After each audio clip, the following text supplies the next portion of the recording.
This is Jessica Revelis with Women Who Work TV. I'm back, and here we are into we're going to talk about my top 3 tips for building buzz around on social media around your brand for the holidays. So what we're trying to do really is, what I alluded to in my last segment, or not even alluded, what I went over in my last segment were some examples of some brands that are doing an amazing job on social, creating creating personality and experiences and relationships with their customers. So that's what content marketing is all about.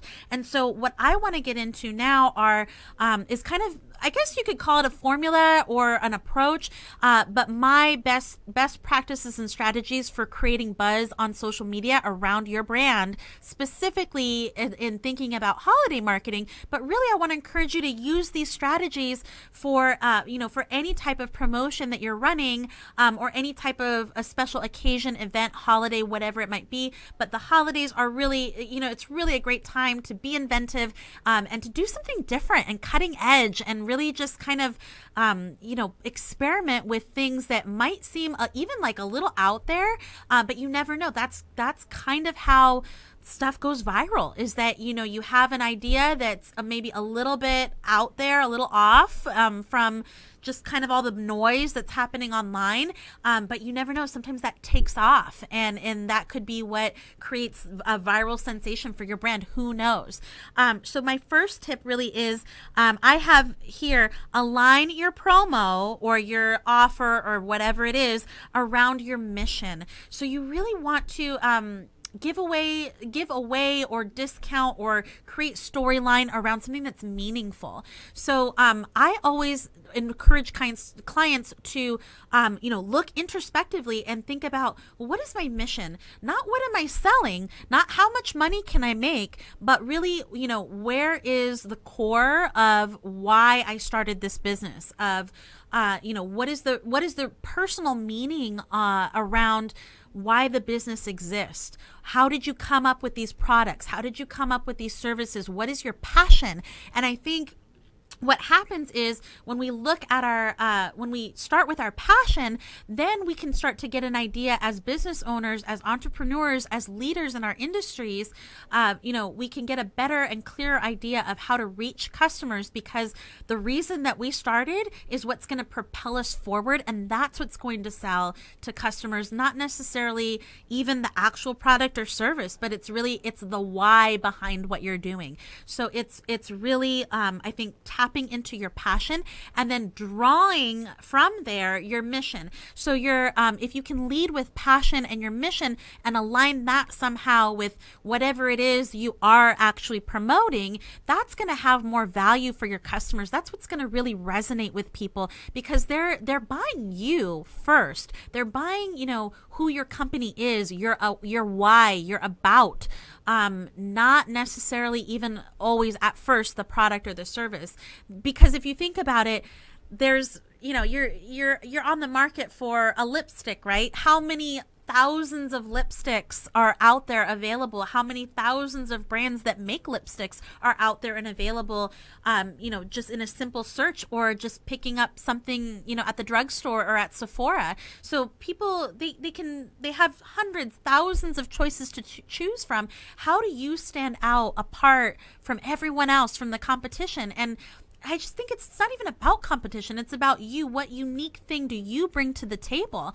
And that goes back to your story, your why, your passion is, being the thing that drives your business. So maybe, it's the same shade of red as, your lipstick, as a million other lipsticks out there, but the story behind how you developed that shade of red, or even the name, the color story behind the branding and the website, and how did you start? Where did you start from? That core idea, that passion, is really where I think you can start to get creative about connecting with customers and not just being another lipstick out there. So, and I don't know what made me think of, I'm obsessed with lipstick today. I don't know what it is. Okay. So I think aligning that passion, drawing your mission out of that and the reason why you're in business, and then creating some kind of, like a promotion or offer that is meaningful, that's actually going to help someone. So maybe you have a huge inventory if you're a product-based business, and you just are trying to get rid of stuff. That's not the reason why you do the promo. The promo isn't around you having a surplus of inventory.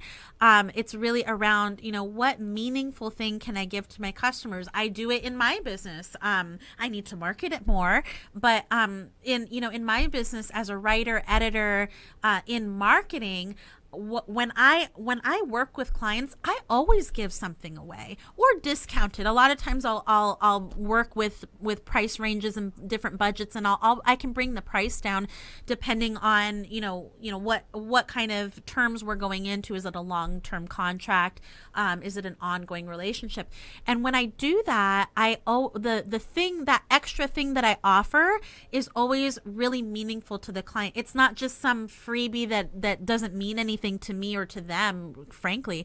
So a lot of times, I'll give them a bonus blog edit, or I might write and edit and SEO optimize the blog, and then I'll create some assets that match up with that blog and their voice and their brand, and that's meaningful. That's meaningful to a client. So that's my number one tip, is really, align your giveaway or your promotion or your offer with why you're in business in the first place, because otherwise, who cares? So that's my number one tip. My number two tip is, I've already talked about this a little bit. Create a storyline, build a relationship, build an experience for your customers, like the Google tracker that we talked about, right? So it's more than just, seeing Santa fly across the screen with your kid. You can actually interact. If you're, maybe you're a developer and you're going into that open source code, and you're creating this little winter wonderland online, and you're having an experience, you're interacting with that site. That could be something that goes into, even as far as to go into your portfolio. Who knows? I don't know. Or something that you can talk about that then's a story that you can share with the customer. Hey, I actually contributed to a Google project online. It was the Santa tracker. And I think, for the users that are actually interacting with that Santa tracker online, it's meaningful, right? You're sitting with your kid and sharing that magic of Santa and believing in Santa. So I think creating a story is really, really important. And I just came from an NAPW meeting in downtown LA at the City Club, and Ann Bennett was speaking at this meeting, and she talked a lot about storytelling, and her whole brand is, how to draw out your rebel spirit, your renegade spirit, and create marketing around, being a rock star and embracing your story and embracing your quirks and all the weird ass things about you, that makes you the sell, right? That creates that dialogue and relationship with your customer. So that's my second tip, is create a story, create an experience, connect with your customer. Absolutely connect with your customer. My third tip, this is, it's not rocket science again, but I think, even sometimes I fail to do this effectively as a marketer, because I'm doing all these projects for everybody else, and sometimes I neglect my own brand, and shame on me. That's something I'm going to do better next year. But engage your audience on multiple platforms. So, and that doesn't mean jump on every social media platform: Facebook, Twitter, Instagram, LinkedIn, Pinterest, YouTube, Periscope, Meerkat, all these other things, right? It doesn't mean that you have to jump on every bandwagon, but maybe if you are a fashion brand, Instagram is really hot for you. Obviously, Facebook, everybody kind of has to pay to play, and everybody's got a presence on Facebook. That's kind of a hub, but maybe you put more time and investment into, as a fashion company, Instagram visual, right? Into Snapchat behind the scenes.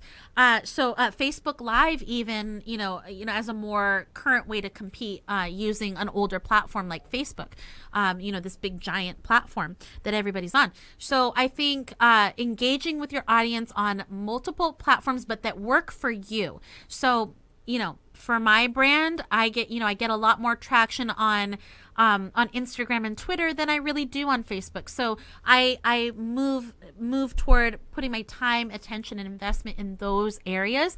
And I'm still a player on Facebook, right? I'm still online there, and I have that presence.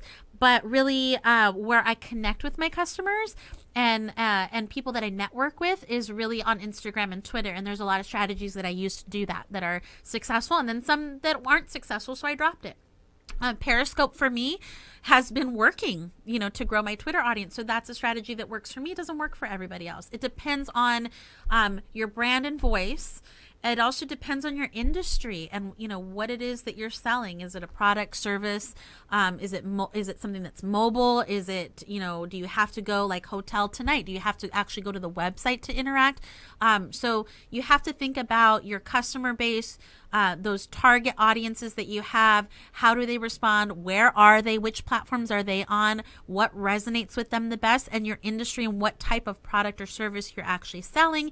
Is it, does it lend itself to visual, which is really Instagram? Is it more newsy, which is, maybe Twitter? So I say, engage on multiple platforms and engage with your audience. So actually interact with them, comment, write to them, like their stuff, follow them online, especially when you're thinking about influencers, people that you want to attract to be your brand ambassadors. Find those influencers that match up with your industry and your niche or your category, and create relationships there so that you've got little mouthpieces all over the internet talking about you. It's all about relationship building, and I think that's the central message that I'm trying to weave through these 3 tips that I've brought you today. So I hope those resonate well with you. I encourage you to try any of those strategies. Those are my top 3 ways to build buzz on social media around your brand for the holidays. So I will be back with my last segment and some great announcements you're just going to love. I'll see you then.